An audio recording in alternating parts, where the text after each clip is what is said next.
Hello friend, स्वागत है आपका अपने चैनल आज क्लास में। आज की इस वीडियो में गणित के 30 ऑब्जेक्टिव प्रश्न बताएंगे। ये जो 30 ऑब्जेक्टिव प्रश्न है ये आपके फाइनल बोर्ड परीक्षा के लिए काफ़ी महत्वपूर्ण हैं और आपके फाइनल बोर्ड परीक्षा में बिल्कुल ऐसे ही ऐसे प्रश्न आने वाले हैं। तो एक भी प्रश्न आप लोग इसकी मत कीजिएगा। वीडियो को प्लीज़ आप लोग शुरू से लेके अंत तक देखिएगा। तो आइए शुरू करते हैं पहले नंबर प्रश्न से। तो पहला नंबर प्रश्न है कि एपी के प्रथम पद तथा सार्व अंतर को किससे सूचित किया जाता है। काफी महत्वपूर्ण प्रश्न है। यहाँ पे आपको बताना है कि एपी के प्रथम पद तथा सार्व अंतर को किससे सूचित करते हैं। तो प्रथम पद को ए से सूचित करते हैं और सार्व अंतर को डी से सूचित करते हैं। तो यहाँ पे ए वाला ऑप्शन बिल्कुल ही सही हो जाएगा। आइए देखते हैं अगला प्रश्न दो नंबर प्रश्न है कि बहुपद 10x² प्लस x प्लस 3 के शून्यकों का गुणनफल ज्ञात कीजिए। यहाँ पे एक बहुपद दिया हुआ है और इसका आपको शून्यकों का गुणनफल निकालना है। तो शून्यकों का गुणनफल कैसे निकलता है, तो इसका एक फॉर्मूला होता है अल्फा इंटू बीटा बराबर सी बटा ए होता है। तो बस यहाँ पे आपको सी का मान रख देना है और यहाँ पे आपको ए का मान रख देना है। तो सी और ए का मान आएगा कहाँ से, तो इस बहुपद से आएगा। जो x² में गुणा करता है वो a होता है और जो केवल x में गुणा करता है वो b होता है और जिसमें x नहीं रहता है वो c होता है। तो यहाँ पे c का मान कितना है, 3 है और a का मान कितना है, 10 है। तो बस यहाँ पे आपको रख देना है। यहाँ पे देखिए अल्फा इंटू बीटा क्या होता है, तो ये शून्यकों का गुणनफल होता है और यहाँ पे c का मान कितना है, तो यहाँ पे लिख देंगे 3 और बट्टा के नीचे है a, तो a का मान कितना है, 10 है। तो यहाँ पे लिख देंगे 10। तो यहाँ पे हमारा शून्यकों का गुणनफल कितना निकल गया, 3/10 निकल गया। यहाँ पे सी वाला ऑप्शन बिल्कुल ही सही हो जाएगा। आइए देखते हैं अगला प्रश्न 3 नंबर प्रश्न है कि जीरो कौन सी संख्या है। यहाँ पे आपको बताना है कि जीरो कौन सी संख्या है। ए ऑप्शन है अपरिमेय संख्या, बी ऑप्शन है परिमेय संख्या, सी ऑप्शन है दोनों, डी ऑप्शन है इनमें से कोई नहीं। तो जीरो को हम p बटा क्यू के रूप में लिख सकते हैं। यहाँ पे इसके नीचे कुछ भी नहीं है तो हम यहाँ पे एक लिख सकते हैं। जीरो को हम p बटा क्यू के रूप में लिख सकते हैं और इसका जो क्यू है ये जीरो नहीं है, एक है। तो ये कौन सी संख्या होगा, परिमेय संख्या होगा। इसे आपको याद रखना है। जब भी आपसे पूछे कि जीरो कौन सी संख्या है तो जीरो परिमेय संख्या है, इसे आपको याद रखना है। आइए देखते हैं अगला प्रश्न 4 नंबर प्रश्न है कि एपी 2 4 6 8 डॉट डॉट का प्रथम पद निकालें। यहाँ पे जो ये एपी दिया हुआ है इसका आपको प्रथम पद निकालना है और प्रथम पद को किससे सूचित करते हैं, ए से सूचित करते हैं। और एपी का प्रथम पद यानी पहला पद कौन है, तो 2 है। तो यहाँ पे ए का मान 2 निकल गया यानी प्रथम पद कितना निकल गया, 2 निकल गया। यहाँ पे बी वाला ऑप्शन बिल्कुल ही सही हो जाएगा। आइए देखते हैं अगला प्रश्न 5 नंबर प्रश्न है कि बहुपद x-2 का शून्यक निकाले। जो यहाँ पे बहुपद दिया है इसका आपको शून्यक निकालना है और जब भी बोले आपसे शून्यक निकालने के लिए तो आपको क्या करना है कि x का मान निकाल देना है। तो यहाँ पे बहुपद दिया हुआ है x-2, इसका शून्यक निकालना है तो बराबर के उधर आपको 0 लिखना पड़ेगा और यहाँ से आपको x का मान निकालना है। तो -2 इधर घटा रहा है तो बराबर के उधर जाके क्या करेगा, जोड़ेगा यानी x बराबर क्या हो जाएगा, यहाँ पे +2 हो जाएगा। तो इसका शून्य कितना निकल गया, 2 निकल गया। यहाँ पे ए वाला ऑप्शन बिल्कुल ही सही हो जाएगा। आइए देखते हैं अगला प्रश्न 6 नंबर प्रश्न है कि 5 3 8 5 4 का माध्य ज्ञात करें। काफी महत्वपूर्ण प्रश्न है। जो ये आंकड़ा दिया हुआ है इसका आपको माध्य निकालना है। तो माध्य कैसे निकलता है, तो कुल संख्याओं का योग बटा कुल संख्या फॉर्मूला होता है माध्य का। तो यहाँ पे आपको क्या करना है कि ऊपर में सभी संख्याओं को जोड़ देना है। तो हम यहाँ पे जोड़ देते हैं 5 + 3 + 8 + 5 + 4 और जितनी संख्या होता है उससे भाग लगा देते हैं। तो संख्या गिन लेते हैं 1 2 3 4 5 संख्या है तो यहाँ पे लिख देंगे 5। अब इसे जोड़ लीजिए 5 और 3 8 और 8 और 8 16, 16 5 21 और 21 और 4 कितना हो जाएगा, 25/5 हो जाएगा और 5 से 25 5 बार में कट जाएगा। तो इसका माध्य कितना निकल गया, 5 निकल गया। यहाँ पे बी वाला ऑप्शन बिल्कुल ही सही हो जाएगा। आइए देखते हैं अगला प्रश्न 7 7 नंबर प्रश्न है कि यदि a प्लस बी बराबर 90 डिग्री हो तो cos a का मान ज्ञात करें। काफी महत्वपूर्ण प्रश्न है। यहाँ पे a प्लस बी बराबर 90 डिग्री दिया है, तो यहाँ से आपको cos a का मान निकालना है। तो cos a का मान कैसे निकलेगा, तो यहाँ पे आपको a का मान रखना पड़ेगा और a का मान आएगा कहाँ से, तो यहाँ से आपको निकालना पड़ेगा। यहाँ पे प्लस b है तो प्लस b को बराबर के उधर भेज देंगे तो माइनस b हो जाएगा। तो इधर बच जाएगा हमारा a और उधर हो जाएगा 90 डिग्री माइनस b हो जाएगा। तो यहाँ पे a का मान निकल गया 90 डिग्री माइनस b। अब यहाँ पे आपको क्या करना है, a के जगह पे आपको रख देना है cos है तो cos, और a का मान कितना है 90 डिग्री माइनस b है, तो यहाँ पे लिख देंगे 90 डिग्री माइनस b। अब यहाँ पे देखिए ये एक फॉर्मूला बन गया, cos 90 डिग्री माइनस थीटा क्या होता है, तो साइन थीटा होता है, और थीटा के जगह पे क्या है b है, तो यहाँ पे लिख देंगे b। तो यहाँ पे देखिए cos a का मान कितना निकल गया, साइन b निकल गया। यहाँ पे सी वाला ऑप्शन बिल्कुल ही सही हो जाएगा। आइए देखते हैं अगला प्रश्न 8 नंबर प्रश्न है कि 3 थीटा बराबर 90 डिग्री हो तो tan थीटा का मान ज्ञात करें। यहाँ पे देखिए 3 थीटा बराबर 90 डिग्री दिया है, तो यहाँ से आपको tan थीटा का मान निकालना है। तो tan थीटा का मान कैसे निकलेगा, तो यहाँ पे आपको थीटा का मान रखना पड़ेगा, और थीटा का मान कहाँ से आएगा, तो यहाँ से आपको निकालना पड़ेगा। यहाँ पे देखिए थीटा में 3 इधर गुणा कर रहा है, तो इसको जब हम बराबर के उधर भेजेंगे तो ये भाग करेगा नहीं, बट्टा के नीचे चला जाएगा, तो इधर बचेगा हमारा थीटा, और बराबर के उधर हो जाएगा 90/3, और 3 से 90 कितना बार में कटेगा, 30 बार में कटेगा। तो थीटा का मान कितना निकल गया, 30 डिग्री निकल गया। बस यहाँ पे आपको रख देना है tan है तो tan, और थीटा का मान कितना है 30 डिग्री है, तो यहाँ पे लिख देंगे 30 डिग्री, और tan 30 डिग्री का मान कितना होता है 1/√3 होता है। इसे आपको याद रखना है। यहाँ पे सी वाला ऑप्शन बिल्कुल ही सही हो जाएगा। उम्मीद करते हैं सभी प्रश्न आपको काफी अच्छी तरीके से समझ में आ रहा है। अगर समझ में आ रहा है तो प्लीज आप लोग वीडियो को शुरू से लेके अंत तक देखिएगा, और आप लोग हमें कमेंट बॉक्स में बताइए कि आपको समझ में आ रहा है कि नहीं आ रहा है। अगर समझ में आ रहा है तो प्लीज आप लोग वीडियो को लाइक भी कर दीजिएगा। आइए देखते हैं अगला प्रश्न 9 नंबर प्रश्न है कि पाई कौन सी संख्या है। यहाँ पे आपको बताना है कि पाई कौन सी संख्या है।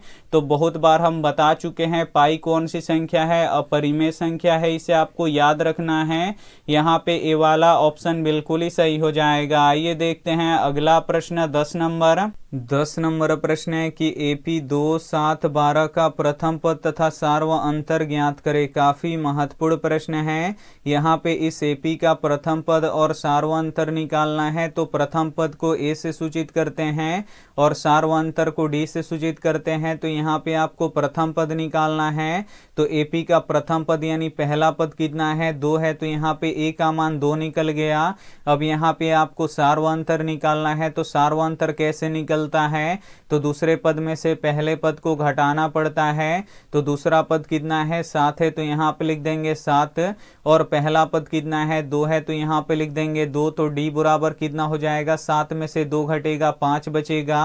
तो यहाँ पे प्रथम पद 2 निकल गया और सार्वांतर 5 निकल गया। यहाँ पे सी वाला ऑप्शन बिल्कुल ही सही हो जाएगा। आइए देखते हैं अगला प्रश्न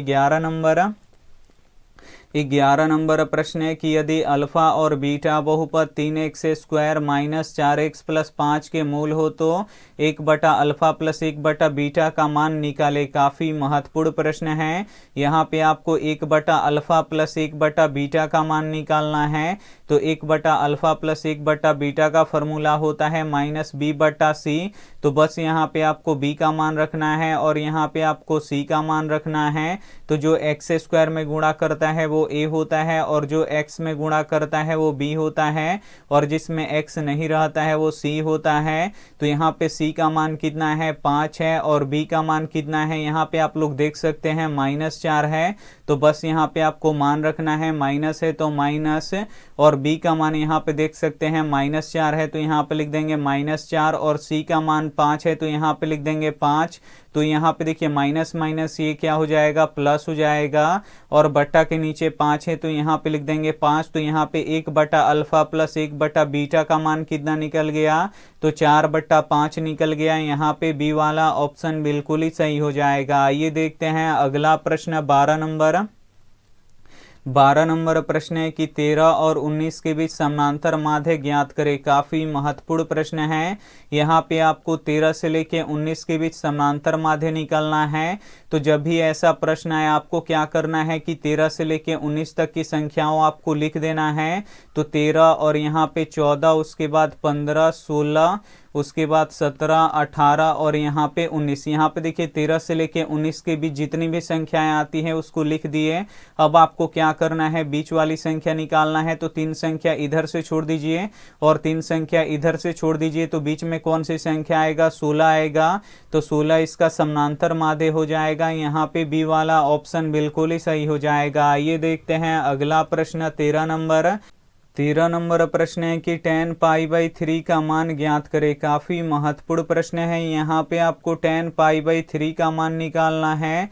तो यहाँ पे आपको पाई का मान रखना पड़ेगा। तो पाई का 2 मान होता है, एक होता है 22/7 और एक डिग्री में होता है पाई का मान 180 डिग्री। तो यहाँ पे हम डिग्री वाला मान रखेंगे। तो यहाँ पे देखिए tan और पाई का मान डिग्री में कितना होता है, 180 डिग्री होता है और बट्टा के नीचे 3 है। तो यहाँ पे लिख देंगे 3 और 3 से 180 डिग्री कितना बार में कटेगा, 60 बार में कटेगा। तो यहाँ पे tan 60 डिग्री हो गया और tan 60 डिग्री का मान कितना होता है, √3 होता है। तो यहाँ पे बी वाला ऑप्शन बिल्कुल ही सही हो जाएगा। आइए देखते हैं अगला प्रश्न 14 नंबर प्रश्न है कि √3/√12 कौन सी संख्या है। यहाँ पे आपको बताना है कि √3/√12 कौन सी संख्या है। तो यहाँ पे 12 का आपको क्या करना है, अभाज्य गुणनखंड करना है। तो यहाँ पे देखिए 2 से 6 बार में कटेगा और 2 से यहाँ पे 3 बार में कटेगा। तो यहाँ पे देखिए √3 बट्टा, अब यहाँ पे देखिए रूट अंडर क्या हो जाएगा, 2 गुणे 2 गुणे 3। तो यहाँ पे 2 का जोड़ा लग रहा है तो ये क्या हो जाएगा, यहाँ पे रूट से बाहर हो जाएगा और √3 का यहाँ पे जोड़ा नहीं लग रहा है, यहाँ पे 3 का जोड़ा नहीं लग रहा है तो ये रूट के अंदर ही रह जाएगा। तो यहाँ पे √3 से √3 कट जाएगा, 1/2 बचेगा। तो 1/2 कौन सी संख्या है, तो ये परिमेय संख्या है। इसीलिए यहाँ पे √3/12 भी क्या हो जाएगा, यहाँ पे परिमेय संख्या होगा। यहाँ पे बी वाला ऑप्शन बिल्कुल ही सही हो जाएगा। आइए देखते हैं अगला प्रश्न 15 नंबर प्रश्न है कि बहुपद 2 + x × x-1 के शून्यकों का गुणनफल ज्ञात करें। यहाँ पे जो ये बहुपद दिया हुआ है x, यहाँ पे 2 + x × x-1, इसका आपको शून्यकों का गुणनफल ज्ञात करना है। तो सबसे पहले इसको द्विघात बहुपद बनाना पड़ेगा। तो यहाँ पे x कॉमन ले लिया गया है और ये x है, ये दोनों के लिए है। तो सबसे पहले हम गुणा कर देंगे, x में x से गुणा होगा तो x² हो जाएगा और यहाँ पे प्लस है और यहाँ पे माइनस है तो प्लस माइनस माइनस, और x में x से गुणा होगा तो ये x हो जाएगा। अब आपको शून्यकों का गुणनफल निकालना है यानी अल्फा इंटू बीटा निकालना है। तो इसका फॉर्मूला होता है c/a। तो जो x² में गुणा करता है वो a होता है और जो केवल x में गुणा करता है वो b होता है और जिसमें x नहीं रहता है वो c होता है। तो यहाँ पे c का मान कितना है, यहाँ पे देख सकते हैं 2 है और a का मान कितना है, तो x² में क्या गुणा कर रहा है, कुछ भी नहीं कर रहा है। जहाँ पे कुछ भी नहीं होता है वहां पे 1 होता है। तो यहाँ पे अल्फा इंटू बीटा बराबर, यहाँ पे देखिए c का मान कितना है, 2 है तो यहाँ पे रख देंगे 2 और a का मान कितना है, 1 है तो यहाँ पे लिख देंगे 1। अब यहाँ पे देखिए अल्फा इंटू बीटा बराबर 2/1 का अर्थ हुआ 2, यानी यहाँ पे बी वाला ऑप्शन बिल्कुल ही सही हो जाएगा। आइए देखते हैं अगला प्रश्न 16 नंबर प्रश्न है कि वर्ग अंतराल ए बी का वर्ग ची होगा। काफी महत्वपूर्ण प्रश्न है। यहाँ पे जो ये वर्ग अंतराल दिया है इसका आपको वर्ग ची निकालना है। तो वर्ग ची कैसे निकलता है, तो निम्न सीमा और उच्च सीमा को जोड़ के 2 से भाग लगा देते हैं। तो यहाँ पे ए निम्न सीमा है और बी उच्च सीमा है। तो निम्न सीमा और उच्च सीमा को जोड़ के हम 2 से भाग लगाते हैं तो हमारा वर्ग ची निकल जाता है। तो यहाँ पे हमारा वर्ग ची कितना निकला, तो a + b/2 निकला। यहाँ पे ए वाला ऑप्शन बिल्कुल ही सही हो जाएगा। आइए देखते हैं अगला प्रश्न 17 17 नंबर प्रश्न है कि यदि a बराबर 90 डिग्री हो तो sine a minus cos a का मान ज्ञात करें। यहाँ पे a बराबर 90 डिग्री दिया है तो आपसे पूछ रहा है कि sine a minus cos a का मान कितना होगा। तो इसका मान कैसे निकलेगा, तो यहाँ पे आपको a का मान रखना पड़ेगा और a का मान कितना है 90 डिग्री है, तो यहाँ पे रख दीजिए 90 डिग्री और माइनस कॉस है तो कॉस और a के जगह भी 90 डिग्री रख दीजिए। यहाँ पे साइन 90 डिग्री का मान 1 होता है और कॉस 90 डिग्री का मान 0 होता है, तो 1 में से 0 घटेगा तो कितना बचेगा, यहाँ पे 1 बचेगा, यानी यहाँ पे बी वाला ऑप्शन बिल्कुल ही सही हो जाएगा। आइए देखते हैं अगला प्रश्न 18 नंबर। 18 नंबर प्रश्न है कि परिमेय संख्या का मानक रूप होता है। यहाँ पे आपको बताना है कि इसमें से कौन परिमेय संख्या का मानक रूप होता है। तो जो परिमेय संख्या होता है वो p बटा q के रूप में होता है और इसका q बराबर नहीं 0 होता है, यानी नीचे वाला q 0 नहीं होता है, तो यहाँ पे a वाला ऑप्शन बिल्कुल ही सही हो जाएगा। आइए देखते हैं अगला प्रश्न 19 नंबर। 19 नंबर प्रश्न है कि 5x square minus 9x plus 5 में x स्क्वायर का गुणांक ज्ञात करें। यहाँ पे आपको x स्क्वायर का गुणांक यानी जो x स्क्वायर में गुणा कर रहा है उसी का आपको मान निकालना है। तो x स्क्वायर में क्या गुणा कर रहा है, यहाँ पे 5 गुणा कर रहा है, तो x स्क्वायर का गुणांक कितना हो जाएगा, यहाँ पे 5 हो जाएगा। यहाँ पे a वाला ऑप्शन बिल्कुल ही सही हो जाएगा। अगर इसी में पूछता कि x का गुणांक क्या होगा, तो जो x में गुणा करता है वो x का गुणांक होता है, तो x का गुणांक कितना है -9 है, तो यहाँ पे -9 सही हो जाता है। आइए देखते हैं अगला प्रश्न 20 नंबर। 20 नंबर प्रश्न है कि AP 2, 6, 10, 14 डॉट डॉट का 30वां पद ज्ञात करें। जो ये AP दिया हुआ है इसका आपको 30वां पद निकालना है। तो 30वां पद का फॉर्मूला क्या होता है, a प्लस 29d होता है। तो यहाँ पे देखिए a का मान कितना है, a क्या होता है, प्रथम पद होता है, तो a का मान 2 है प्लस यहाँ पे 29 और d का मान कितना है, यहाँ पे देखिए d कैसे निकलता है, तो दूसरे पद में से पहले पद को घटाना पड़ता है, तो दूसरा पद 6 है और पहला पद 2 है, घटाएंगे तो कितना बचेगा, 4 बचेगा। तो यहाँ पे लिख देंगे 4। सबसे पहले इसे आपको गुणा करना है, तो यहाँ पे देखिए 9 चौका 36 के 6 हाथ में लगा, यहाँ पे 3 और 4 दूनी 8 और 3 कितना हो जाएगा, 11 हो जाएगा। तो 116 में 2 जोड़ेंगे तो कितना हो जाएगा, 118 हो जाएगा, यानी 30वां पद कितना निकल गया, 118 निकल गया। यहाँ पे बी वाला ऑप्शन बिल्कुल ही सही हो जाएगा। आइए देखते हैं अगला प्रश्न है 21 नंबर। 21 नंबर प्रश्न है कि 1, 4, x 5 तथा 12 का माध्य 7 है तो x का मान ज्ञात करें। यहाँ पे देखिए माध्य 7 दिया हुआ है तो इस x का मान आपको निकालना है। तो यहाँ पे माध्य का एक फॉर्मूला होता है, माध्य बराबर कुल संख्याओं का योग। हम यहाँ पे फॉर्मूला लिख देते हैं, कुल संख्याओं का योग बट्टा कुल संख्या होता है। अगर ये फॉर्मूला आपको नहीं पता है तो इसे आपको नोट करके लिख के याद कर लेना है। यहाँ पे देखिए माध्य कितना दिया है, 7 दिया है, तो यहाँ पर रख देंगे 7 और कुल संख्याओं का योग यानी सभी संख्याओं को आपको क्या करना है, जोड़ लेना है। तो यहाँ पे 1 plus 4 plus x plus 5 plus 12 और कुल संख्या कितना है, तो गिन लीजिए 1 2 3 4 5, 5 संख्या है, तो यहाँ पे लिख देंगे 5। अब यहाँ पे 7 बराबर जोड़ लीजिए, 1 और 4 5, 5 और 5 कितना हो जाएगा 10, 10 और 12 कितना हो जाएगा यहाँ पे 22 प्लस यहाँ पे x बचा, तो यहाँ पे लिख देंगे x और बट्टा के नीचे 5 है तो 5। अब यहाँ पे क्रॉस मल्टीप्लाई करेंगे, तिरछा तिरछी गुणा करेंगे, 22 में x से गुणा करेंगे तो 22 और x में x से गुणा करेंगे तो x और यहाँ पे देखिए 7 बचे कितना हो जाएगा 35 हो जाएगा। अब यहाँ पे आपको x का मान निकालना है, तो 22 इधर जोड़ रहा है तो बराबर के उधर जाके घटाएगा, नहीं x बराबर क्या हो जाएगा 35 माइनस 22 हो जाएगा। अब यहाँ पे देखिए आपको क्या करना है कि 35 में से 22 घटाना है तो कितना बचेगा, यहाँ पे 13 बचेगा, यानी यहाँ पे सी वाला ऑप्शन बिल्कुल ही सही हो जाएगा। आइए देखते हैं अगला प्रश्न 22 नंबर। 22 नंबर प्रश्न है कि बिंदु 3, 4 की दूरी मूल बिंदु से ज्ञात करें। काफी महत्वपूर्ण प्रश्न है। यहाँ पे जो ये बिंदु दिया है इसका दूरी आपको मूल बिंदु से निकालना है। तो मूल बिंदु से दूरी का फॉर्मूला क्या होता है, √x² प्लस y² होता है। तो ये एक बिंदु का निर्देशांक है, तो इसमें का पहला वाला x का मान होगा और दूसरा वाला y का मान होगा। तो यहाँ पे आपको x का मान रखना है, तो x का मान 3 है, तो यहाँ पे 3 और इसका स्क्वायर है तो स्क्वायर, और y का मान 4 है तो यहाँ पे लिख देंगे 4 और इसका स्क्वायर है तो स्क्वायर लिख देंगे। यहाँ पे देखिए 3 का स्क्वायर 9 और 4 का स्क्वायर कितना हो जाएगा, 16 हो जाएगा। अब यहाँ पे देखिए 9 और 16 जोड़ेंगे तो 25 हो जाएगा, और 25 का वर्गमूल कितना होगा, 5 होगा। तो यहाँ पे ए वाला ऑप्शन बिल्कुल ही सही हो जाएगा। आइए देखते हैं अगला प्रश्न 23 नंबर। 23 नंबर प्रश्न है कि बिंदु 6 यहाँ पे देखिए बिंदु 6,4 में कोटि का मान क्या होगा। यहाँ पे एक बिंदु दिया है जिसका निर्देशांक 6,4 है और इसमें पूछ रहा है कोटि का मान क्या होगा। तो y अक्ष को कोटि कहते हैं, यानी यहाँ पे आपको y का मान निकालना है। तो पहला वाला x का मान होता है और दूसरा वाला y का मान होता है। तो यहाँ पे y का मान 4 है, यानी कोटि का मान 4 है। यहाँ पे लिख देंगे बी वाला ऑप्शन बिल्कुल ही सही हो जाएगा। और यहाँ पे अगर पूछता कि भुज का मान क्या होगा, तो x अक्ष को भुज कहते हैं, तो x का मान कितना है, 6 है, तो भुज का मान 6 हो जाता है। आइए देखते हैं अगला प्रश्न 24 नंबर। 24 नंबर प्रश्न है कि संचयी बारंबारता वक्र कहलाती है। यहाँ पे आपको बताना है कि संचयी बारंबारता वक्र क्या कहलाती है, तो त्वरण कहलाती है। इसे आपको याद रखना है। यहाँ पे ए वाला ऑप्शन बिल्कुल ही सही हो जाएगा। आइए देखते हैं अगला प्रश्न 25 नंबर।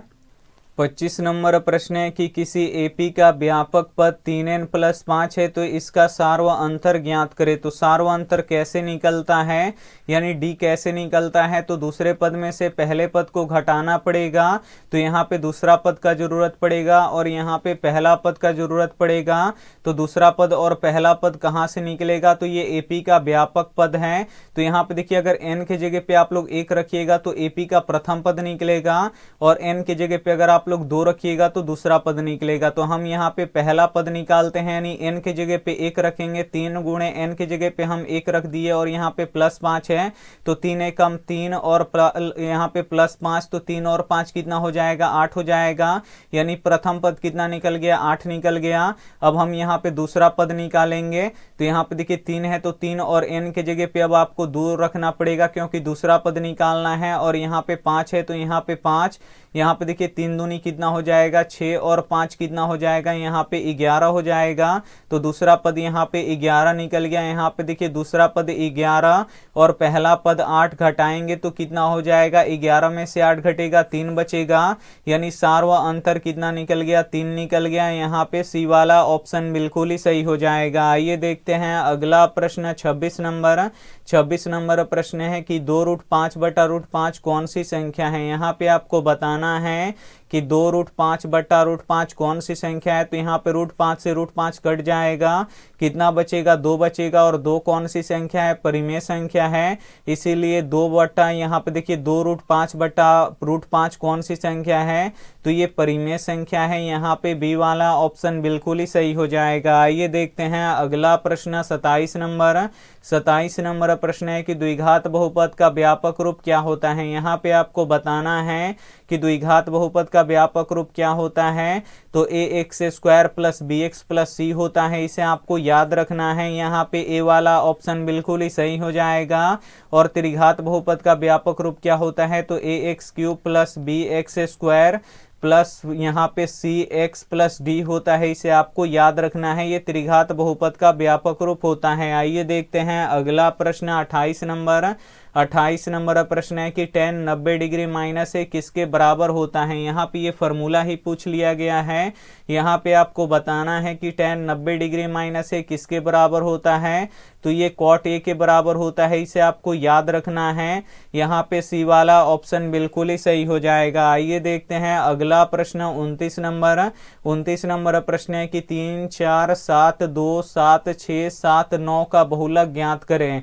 जो ये आंकड़ा दिया हुआ है इसका आपको बहुलक निकालना है। तो बहुलक कैसे निकलता है, तो जो संख्या सबसे अधिक बार आया होता है वही उसका बहुलक होता है। तो यहाँ पे 7 सबसे अधिक बार आया है तो 7 इसका क्या हो जाएगा, बहुलक हो जाएगा। यहाँ पे ए वाला ऑप्शन बिल्कुल ही सही हो जाएगा। आइए देखते हैं अगला प्रश्न 30 नंबर। 30 नंबर प्रश्न है कि एपी 7, 13, 19 ... 205 में पदों की संख्या कितनी है। काफी महत्वपूर्ण प्रश्न है। इस एपी में आपको बताना है कि कितने पद हैं, यानी यहाँ पे आपको n का मान निकालना है। तो n का मान कैसे निकलता है, तो इसके लिए एक फॉर्मूला होता है an वाला। तो an बराबर क्या होता है, a plus n minus 1 into D होता है। तो an क्या होता है, अंतिम पद होता है। तो AP का अंतिम पद कितना है, 205 है। तो यहाँ आप लिख देंगे 205। उसके बाद यहाँ पे आपको a का मान रखना है। तो a प्रथम पद होता है, तो प्रथम पद 7 है, तो यहाँ पे 7। उसके बाद यहाँ पे आपको n का मान निकालना है, तो इसको वैसे ही छोड़ दीजिए। अब यहाँ पे आपको d का मान रखना है। तो d क्या होता है, सार्वंतर। और सार्वंतर कैसे निकलता है, तो दूसरे पद में से पहले पद को घटाना पड़ता है। तो दूसरा पद 13 है, तो यहाँ पे लिख देंगे 13, और पहला पद 7 है, तो यहाँ पे लिख देंगे 7। तो d बराबर कितना हो जाएगा, 13 में से 7 घटेगा, कितना बचेगा यहाँ पे, तो यहाँ पे 6 बचेगा। बस यहाँ पे आपको रख देना है an, यानी अंतिम पद 205 है। यहाँ पे an का मान 205 है, तो n की जगह पे 205, और a का मान कितना है, 7 है, तो यहाँ पे 7। n का मान आपको निकालना है, तो ऐसे ही छोड़ दीजिए। और d का मान कितना निकला है, 6 निकला है, तो यहाँ पे लिख देंगे 6। अब यहाँ पे देखिए 205 बराबर 7 प्लस 6 में n से गुणा होगा तो 6n, और 6 में माइनस 1 से गुणा होगा तो -6। अब यहाँ पे देखिए 205 बराबर, यहाँ पे देखिए 7 में से 6 निकल जाएगा, कितना बचेगा, 1 बचेगा, और प्लस यहाँ पे 6n बचेगा। अब एक इधर जोड़ रहा है तो बराबर की इधर जाके घटा देगा, यानी 205 माइनस 1 बराबर 6n हो जाएगा। तो 205 में से 1 घटेगा तो 204 बराबर यहाँ पे 6n हो जाएगा। 6 इधर गुणा करता है तो इधर जाके भाग करेगा, यानी 204/6 बराबर n। अब इसे कटा दीजिए, 6 3 18, और यहाँ पे गया 24, 6 चौका कितना हो जाएगा, यहाँ पे 24 हो जाएगा, यानी n का मान कितना निकल गया, 34 निकल गया। यहाँ पे ए वाला ऑप्शन बिल्कुल ही सही हो जाएगा। तो उम्मीद करते हैं ये सभी प्रश्न आपको काफ़ी अच्छी तरीके से समझ में आ गया होगा। और ये रहा आपके लिए होमवर्क प्रश्न। इसका जवाब आपको कमेंट बॉक्स में देना है कि बहुपद x² प्लस 2x प्लस 1 के शून्यकों का योग ज्ञात करें। इस बहुपद का आपको शून्यकों का योग ज्ञात करना है, और जितना निकले आपको हमें कमेंट बॉक्स में बताना है। और वीडियो को लाइक नहीं किए तो वीडियो को लाइक कीजिए, अपने दोस्तों के पास इस वीडियो को जरूर शेयर कीजिए। चैनल को सब्सक्राइब नहीं किए हैं तो चैनल को सब्सक्राइब कीजिए। Thank you for watching. मिलते हैं अगले वीडियो में, तब तक अपना ध्यान रखिए, मन लगा के पढ़ाई कीजिए। Take care and bye.